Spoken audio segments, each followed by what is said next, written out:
Merong nagsabi sa amin kanina nung kasama ko na hindi daw niya gusto ang PDP laban, hindi daw mga kilala, they're not qualified.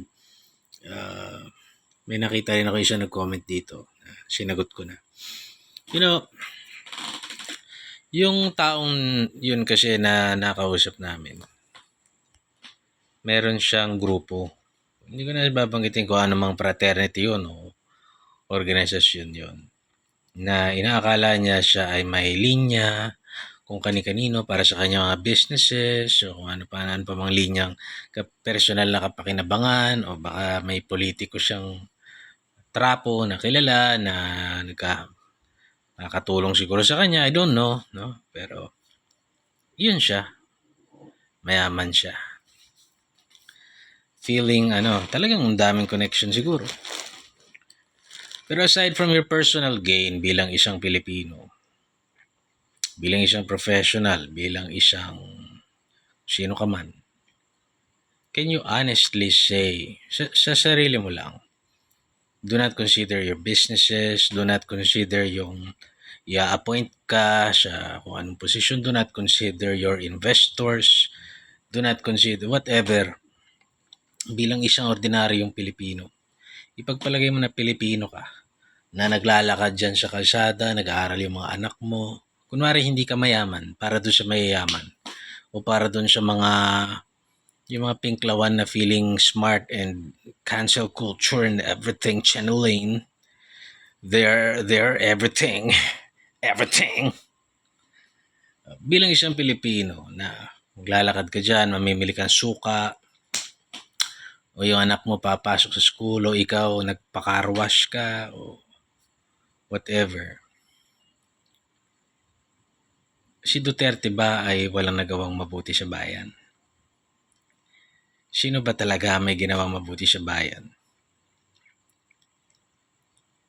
Sino yung tunay na nagmalasakit sa mga farmers? Fisher folks. Yung tunay hindi yung kinasangkapan sila na pinaggawa-gawa ng kung ano-ano ng affidavit. Yung tunay ayaw ng gulo, ayaw ng gera para sa kanila. Yung gusto makapasok yung mga nasa call centers, uuwi, papasok, safe. Yung tatay kasi ng pamangking ko, nasa call center, sinaksak, pinagtripan lang basta, ng adik. Lalakad ka dyan sa kalsada, bibili yung anak mo ng suka sa tindahan. Magpapakarwash ka, kunwari may kotse ka, papakarwash ka. Can you really say na makakatulong sa bayan, sa safety ng bayan, stability ng bayan, dignidad ng bayan, kapakinabangan ng bayan, even sa pagbubuwis, tax, yung iyong kandidato? Maligaya ka ba na kapag ka nagkaroon ng pandemic muli na pwedeng lumubog yung negosyo mo kung ano mang pinagkakakitaan mong mayamang putang ina ka, na hindi na pag ibang nakaupo doon at hindi si Duterte, okay ka? Imaginin mo wala kang koneksyon sa kahit na sinong putang ina dyan sa gobyerno. Okay ba?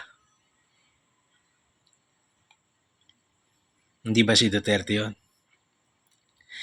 Yung PDP laban, hindi ba okay? Alam bang gagawin sa Pilipinas na mabuti? Yung totoo lang. Yung totoo lang. Sino mang taong merong kalahating utak ng kwago, alam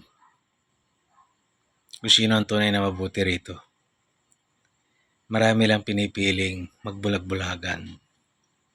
Kasi feeling nila connected to somebody. They're connected.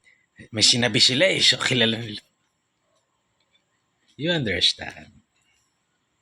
Anyway, God bless. PDP laban straight. Duterte.